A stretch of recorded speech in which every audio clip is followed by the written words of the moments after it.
Assalamualaikum warahmatullahi wabarakatuh. Baik, di sini saya akan menjelaskan beberapa materi tentang ekonomi internasional. Baik, langsung saja yang pertama itu ekspor import termasuk dumping, proteksi dan tarif. Ya, yang dimana pengertian ekspor itu merupakan kegiatan pengeluaran barang dari daerah pabean. Nah, pasti banyak yang bertanya apa itu daerah pabean? Nah, daerah pabean ini merupakan suatu bagian wilayah dari Republik Indonesia yang meliputi wilayah darat, wilayah perairan, dan juga ruang udara di atasnya, juga meliputi tempat-tempat tertentu yang ada dalam zona ekonomi eksklusif serta landasan kontinen. Nah, secara sederhana, ekspor diartikan sebagai kegiatan pengeluaran barang dari dalam negeri ke luar negeri dengan memenuhi ketentuan dan peraturan yang berlaku. Eksportir. Nah, ini eksportir itu merupakan orang perseorangan atau badan hukum yang melakukan ekspor. Apabila kegiatan ekspor dalam skala yang besar, maka pengirimannya melibatkan bea cukai yang bertugas sebagai pengawas lalu lintas barang dalam suatu negara. Tujuan dan manfaat ekspor itu ada 3. Yang pertama, menumbuhkan industri dalam negeri. Yang kedua, mengendalikan harga pokok. Dan yang ketiga itu menambahkan devisa negara. Pengertian impor. Impor merupakan kegiatan memasukkan barang ke daerah pabean atau juga merupakan kegiatan pembelian barang atau jasa dari negara lain untuk memenuhi kebutuhan dalam negeri. Nah, tujuan dan manfaat impor itu, tujuan paling utama dari kegiatan impor yaitu memenuhi kebutuhan dalam negeri. Aktivitas ekspor dan impor merupakan salah satu wujud dari interkonektivitas setiap negara. Nah, tidak ada negara yang mampu hidup mandiri. Adapun manfaat dari kegiatan impor itu sendiri adalah memungkinkan suatu negara untuk memperoleh bahan baku, barang dan jasa suatu produk yang jumlahnya terbatas di dalam negeri ataupun tidak bisa dihasilkan dalam negeri. Hal ini secara tidak langsung mendukung stabilitas negara. Selanjutnya, dumping. Pengertian dumping itu merupakan ditetapkannya harga ekspor suatu barang yang lebih rendah daripada harga jual yang sama di dalam negerinya atau nilai normal yang bertujuan sebagai peningkatan pangsa pasar. Nah, dumping dapat disebut juga dengan salah satu kecurangan dalam perdagangan internasional. Baik, selanjutnya proteksi. Politik proteksi adalah kebijakan pemerintah untuk melindungi industri dalam negeri yang sedang tumbuh atau invent industri dan persaingan barang-barang impor. Nah, tujuan kebijakan proteksi ada 5. Yang pertama itu memaksimalkan produksi dalam negeri. Yang kedua, memperluas lapangan kerja. Yang ketiga, memelihara tradisi nasional. Keempat, menghindari risiko yang mungkin timbul jika hanya menggantungkan diri pada satu komoditi andalan. Nah, terakhir itu menjaga stabilitas nasional yang dikhawatirkan akan terganggu jika bergantung pada negara lain. Selanjutnya, tarif. Tarif adalah suatu pembebanan atas barang-barang yang melintasi daerah pabean atau custom area. Sementara itu, barang-barang yang masuk ke wilayah negara dikenakan bea masuk. Dengan pengenaan bea masuk yang besar atas barang-barang dari luar negeri, mempunyai maksud memproteksi industri dalam negeri sehingga diperoleh pendapatan negara. Bentuk umum kebijakan tarif adalah penetapan pajak impor dengan persentase tertentu dari harga barang yang diimpor. Baik, kita masuk ke materi kedua, yaitu kerjasama bilateral. Nah, menurut Kamus Bahasa Indonesia, bilateral berarti dari dua belah pihak atau antara dua pihak. Menurut Cambridge English Dictionary, bilateral adalah situasi di mana dua negara atau organisasi memiliki perjanjian perdagangan atau kerjasama untuk mencapai sesuatu. Nah, pokok pembahasan kerjasama bilateral itu mengenai isi kerjasama antara negara. Sebenarnya hal ini tidak bisa dilakukan karena Isi perjanjian atau kerjasama merupakan hak dari pihak yang melakukan kerjasama, dan masing-masing kerjasama internasional pun memiliki bidangnya masing-masing, terlebih untuk kerjasama bilateral.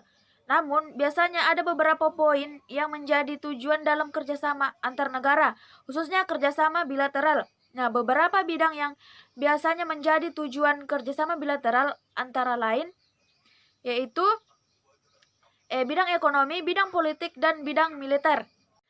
Tujuan kerjasama bilateral ada 5, yaitu untuk memasarkan produk suatu negara ke negara lainnya, untuk mendapatkan bahan kebutuhan yang diproduksi apabila negara sendiri tidak memproduksinya, untuk memperoleh investor untuk kemajuan perekonomian suatu negara, untuk memperoleh ilmu teknik militer yang lebih maju, nah yang terakhir untuk menjalin persahabatan dengan negara lain atau mempererat hubungan dengan negara lain. Nah, selanjutnya manfaat dari kerjasama bilateral itu sendiri ada 6. Yang pertama, menambah keuntungan negara. Yang kedua, mempererat hubungan antar negara. Yang ketiga, memasarkan produk dalam negeri. Keempat, meningkatkan kesejahteraan ekonomi. Kelima, mudah mendapatkan pinjaman keuangan. Dan yang terakhir, meningkatkan ilmu pengetahuan dan teknologi. Nah, selanjutnya kita masuk ke materi yang ketiga, yaitu geopolitik, seperti contohnya obor oleh Cina. Pengertian geopolitik adalah ilmu atau studi mengenai penyelenggaraan negara yang tiap-tiap kebijakannya itu dikaitkan dengan masalah-masalah geografi wilayah atau daerah pada suatu bangsa, sehingga bisa disimpulkan kalau bahwa geopolitik ini merupakan sistem politik atau peraturan-peraturan dalam wujud kebijaksanaan serta juga strategi nasional yang didorong oleh aspirasi nasional geografi. Nah, geopolitik ini dapat disebut juga dengan sebutan wawasan Nusantara. Nah, obor itu sendiri, obor merupakan program yang diinisiasi Presiden Cina Xi Jinping pada 2013 lalu. Program ini bertujuan membangun infrastruktur darat, laut, dan udara secara besar-besaran untuk meningkatkan dan memperbaiki jalur perdagangan dengan ekonomi antar negara di Asia dan sekitarnya. Kelebihan program ini sendiri adalah menyediakan dana yang besar bagi anggotanya. Nah, seperti Cina bahkan dikabarkan menggelontorkan dana sebesar 150 miliar US dollar atau setara dengan 2.137,6 triliun per tahun, dan itu bisa dipinjam negara beserta program tersebut untuk membangun infrastruktur mereka. Nah, meski pesatnya pembangunan infrastruktur di Indonesia dalam beberapa tahun terakhir patut dibanggakan, namun ternyata ada pihak yang mengkhawatirkan efek samping dari hal tersebut. Hal ini tidak lain adalah karena pembangunan ini tidak lepas dari bantuan dan campur tangan asing seperti pemerintah Cina. Cina diketahui memiliki proyek obor atau yang kini telah direvisi menjadi proyek Belt Road Initiative atau BRI. Terkait proyek ini pada 27 April 2009 lalu, baru saja dilakukan penandatanganan 23 Memorandum of Understanding atau MOU antara sejumlah pebisnis Indonesia dan Cina dalam acara konferensi tingkat tinggi atau KTT 2 Belt Road Initiative di Beijing. Cina bahkan dikabarkan menggelontorkan dana sebesar 150 miliar US dollar per tahun untuk inisiatif ini. Nah, selanjutnya kita masuk ke materi keempat, saham internasional. Yang pertama itu Nasdaq. Nasdaq aslinya sebuah singkatan untuk National Association of Securities Dealers Automated Quotations, adalah sebuah bursa saham yang dioperasikan oleh National Association of Securities Dealers ketika memulai perdagangan pada tanggal 4 Februari 1971. Nasdaq merupakan bursa saham elektronik pertama di dunia sejak tahun 1999. Ia adalah bursa saham terbesar di Amerika Serikat dengan lebih dari setengah jumlah perusahaan yang diperdagangkan di Amerika Serikat dicatat di sini. Nasdaq terdiri dari Nasdaq National Market dan Nasdaq Small Cap Market. Bursa utamanya terletak di Amerika Serikat dengan cabang di Kanada dan Jepang. Nasdaq juga mempunyai asosiasi dengan bursa saham di Hong Kong dan Eropa. Pada tanggal 17 Juli 1995, Nasdaq ditutup pada level di atas 1000 poin untuk pertama kalinya. Puncaknya terjadi pada tanggal 10 Maret 2000, di mana indeks mencapai 5.048,62 poin. Nasdaq ditutup dari tanggal 11 hingga 14 September 2001 akibat terjadinya penghancuran The Twin Tower oleh Usagov pada tanggal 11 September 2001. Selanjutnya IHSG Dow Jones Amerika Serikat. Seperti yang kita tahu, Dow Jones Industrial Average atau DJIA terkoreksi sejak awal Februari 2018 setelah sebelumnya rally hingga ke puncaknya di saat yang sama IHSG juga terkoreksi sejak awal Februari lalu berlanjut ke Maret hingga kini.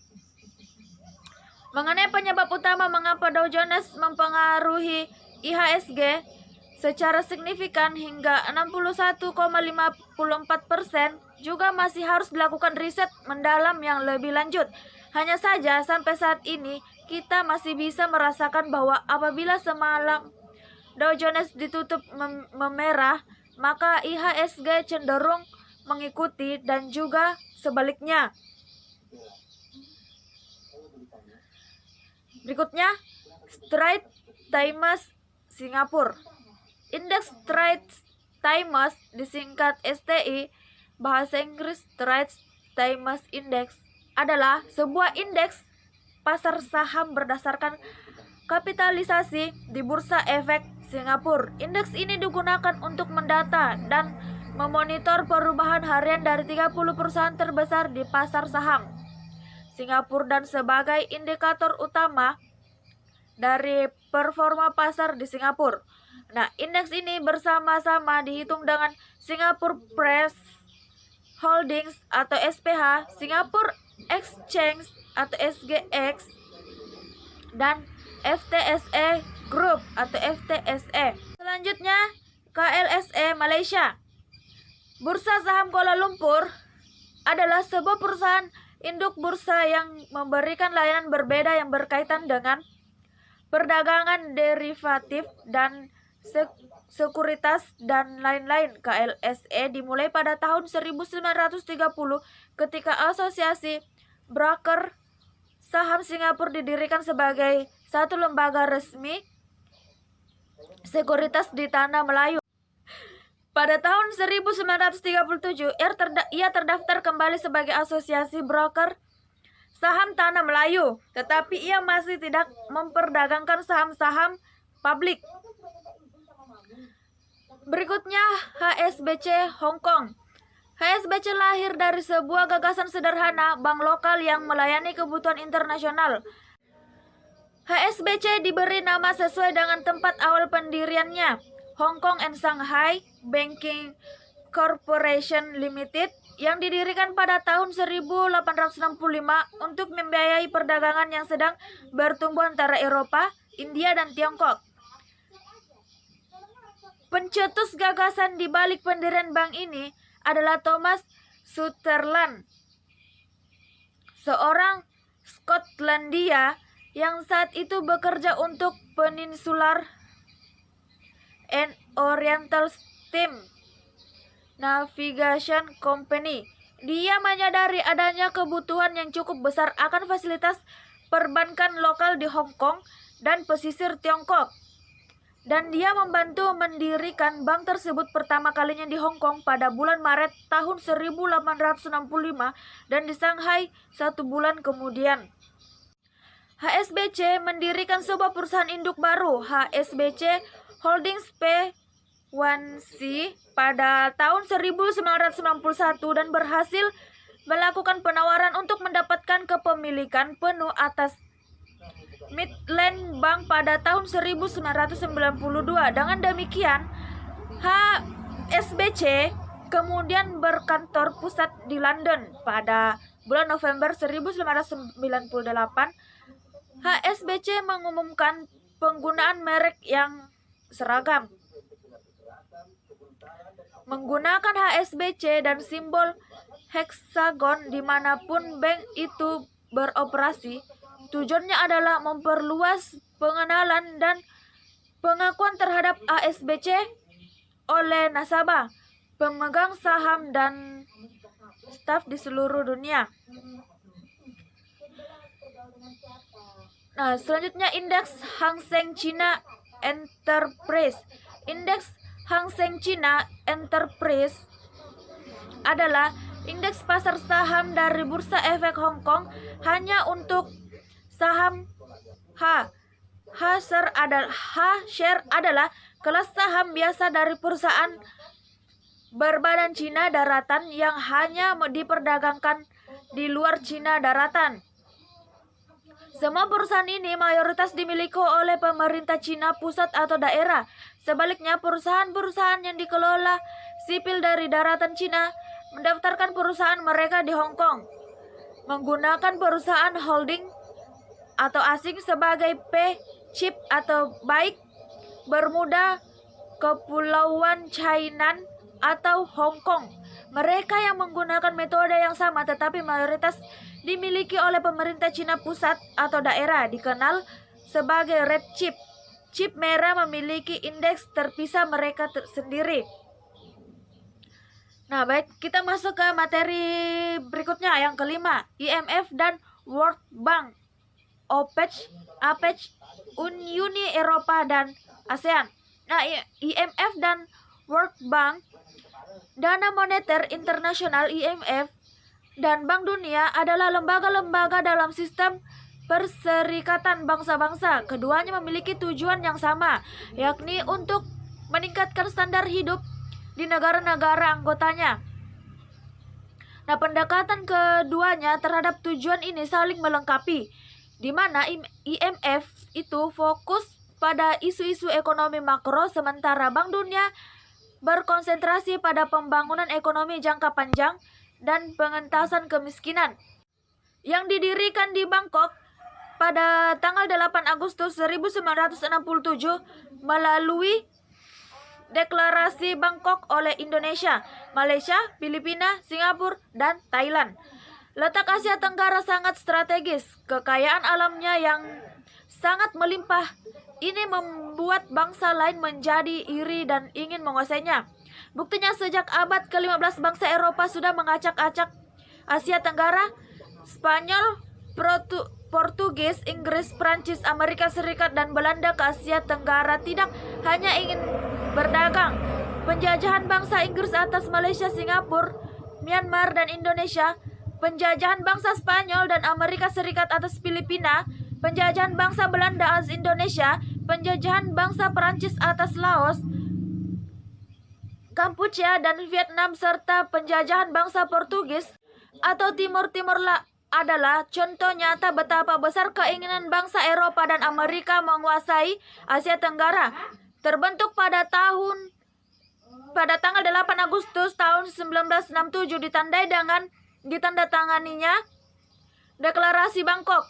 Pada saat itu, Deklarasi Bangkok ditandatangani oleh 5 perwakilan negara, yaitu Menteri Luar Negeri Indonesia, Malaysia, Singapura, Thailand, dan Filipina. Negara-negara yang dijajah tersebut akhirnya dapat melepaskan diri dari penjajahannya. Nah, tujuan terbentuknya organisasi ASEAN itu, yang pertama, mempercepat pertumbuhan ekonomi dan kemajuan sosial budaya di kawasan Asia Tenggara melalui usaha bersama dalam semangat kesamaan dan persahabatan untuk memperoleh landasan sebuah masyarakat bangsa-bangsa Asia Tenggara yang sejahtera dan damai. Kedua, memajukan perdamaian dan stabilitas regional dengan jalan menghormati keadilan dan tata tertib hukum di dalam hubungan negara-negara di kawasan Asia Tenggara, serta mematuhi prinsip-prinsip piagam Perserikatan Bangsa-Bangsa. Nah, yang ketiga itu memajukan kerjasama yang aktif dan saling membantu satu sama lain dalam masalah-masalah kepentingan bersama dalam bidang ekonomi, sosial, kebudayaan, teknik, ilmu pengetahuan, dan administrasi. Keempat, memajukan kerjasama dengan lebih efektif dalam meningkatkan penggunaan serta industri mereka. Perluasan perdagangan komoditi internasional, perbaikan sarana-sarana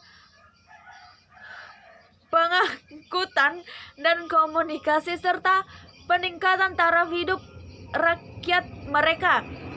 Nah, yang kelima itu memajukan untuk saling memberikan bantuan dalam bentuk sarana-sarana latihan dan penelitian mengenai masalah-masalah di Asia Tenggara dalam bidang pendidikan, profesi, dan teknik.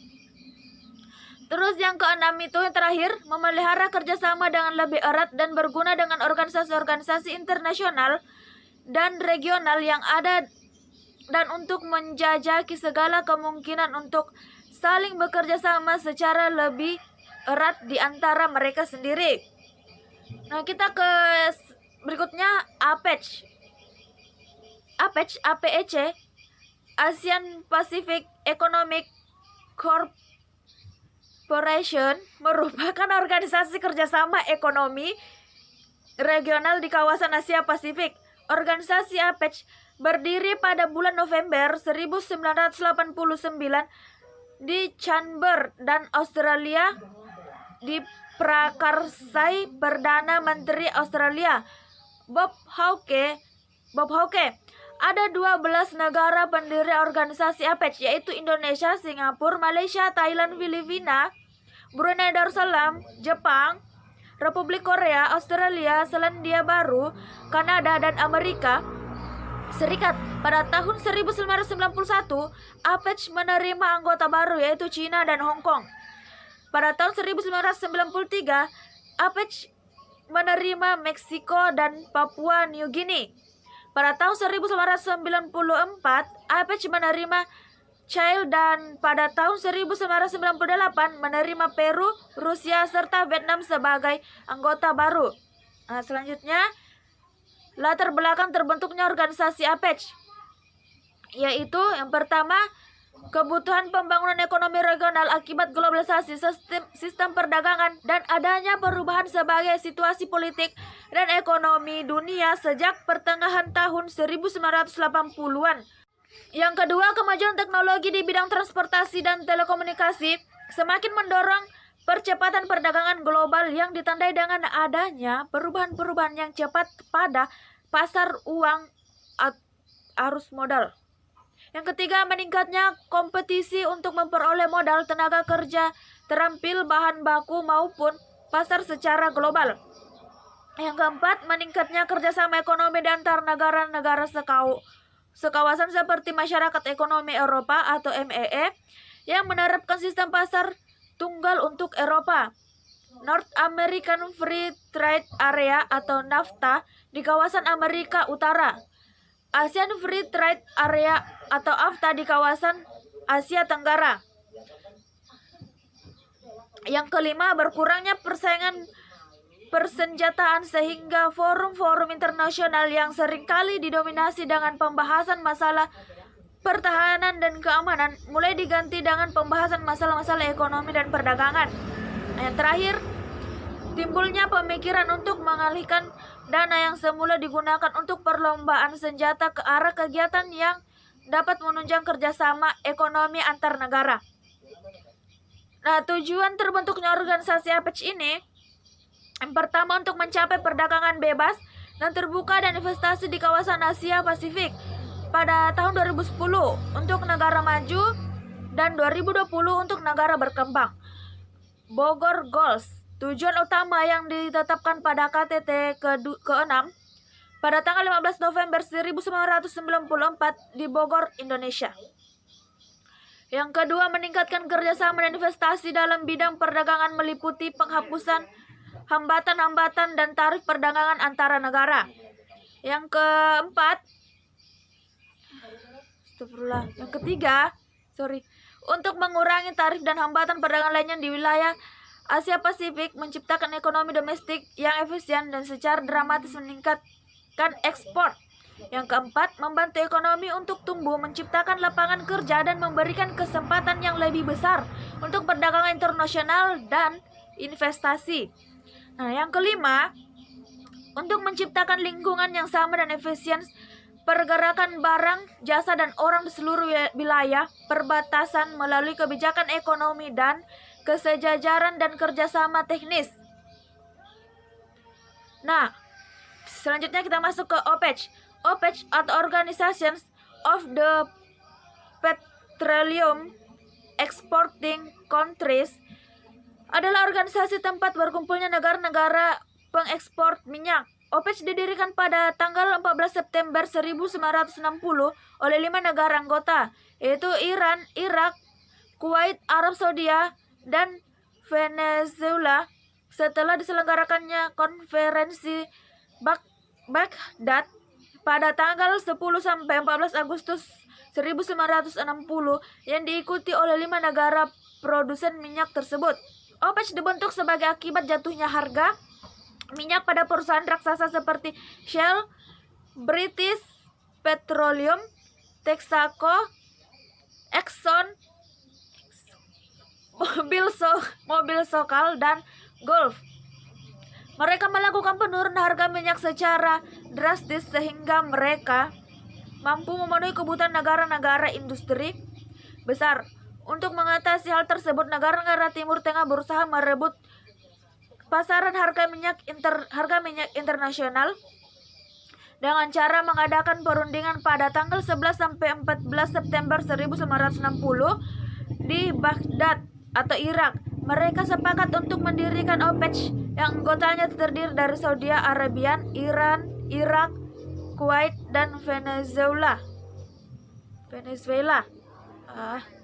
Tujuan terbentuknya organisasi OPEC. Adapun tujuan terbentuknya OPEC adalah untuk mempertahankan harga minyak dan menentang aksi penurunan harga minyak secara sepihak oleh perusahaan minyak besar yang disebut The Seven Major seperti Exxon,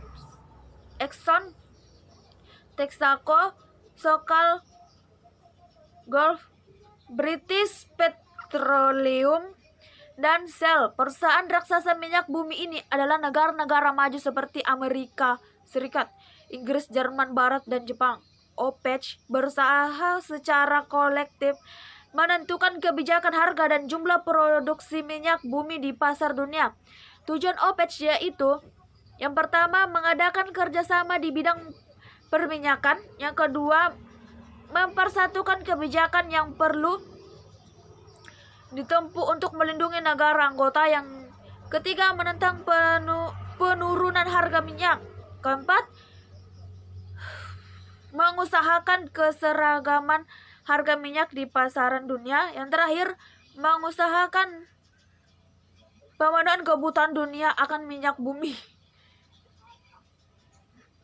Selanjutnya, Uni Eropa. Uni Eropa atau disingkat UE adalah organisasi antar pemerintah dan supranasional yang beranggotakan negara-negara Eropa. Sejak 31 Januari 2020, Uni Eropa beranggotakan 27 negara. Persatuan ini didirikan atas nama tersebut di bawah Perjanjian Uni Eropa yang lebih dikenal dengan Perjanjian Maastricht pada tahun 1992. Namun banyak aspek dari Uni Eropa timbul sebelum tanggal tersebut melalui organisasi sebelumnya, yaitu ke tahun 1950-an. Itulah. Organisasi internasional ini bekerja melalui gabungan sistem supranasional dan antar pemerintahan. Di beberapa bidang, keputusan-keputusan ditetapkan melalui musyawarah dan mufakat di antara negara-negara anggota. Dan di bidang-bidang lainnya, lembaga-lembaga organ yang bersifat supranasional menjalankan tanggung jawabnya tanpa perlu persetujuan anggota-anggotanya. Nah, lembaga organ penting di dalam Uni Eropa adalah Komisi Eropa, Dewan Uni Eropa, Dewan Eropa, Mahkamah Eropa, dan Bank Sentral Eropa.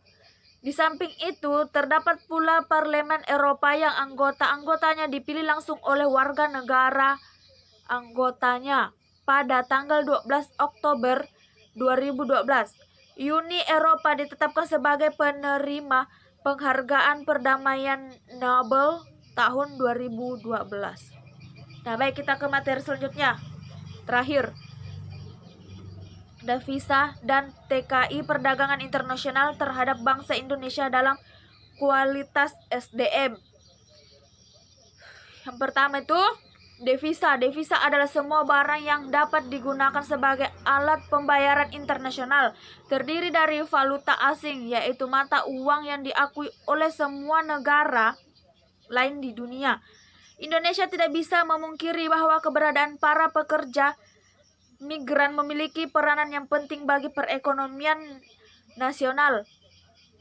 Sumbangsi para TKI tidak bisa dipandang sebelah mata bila ditinjau dari jumlah remitansi atau uang kiriman TKI dari luar negeri. Sebagai perbandingan, remitansi dari buruh migran lebih tinggi dari jumlah dana yang dikumpulkan pemerintah lewat program amnesti pajak. Bank Indonesia mencatat total remitansi TKI pada 2015 mencapai sebesar 7,47 US dollar atau setara dengan 97,5 triliun. Meskipun kepastian jumlah totalnya baru dilaporkan pada Februari, remitansi 2016 diperkirakan tidak jauh berbeda dengan tahun sebelumnya. Baik, mungkin itu saja yang dapat saya jelaskan. Kurang dan lebihnya mohon dimaafkan. Wabillahi taufik wal hidayah. Wassalamualaikum warahmatullahi wabarakatuh.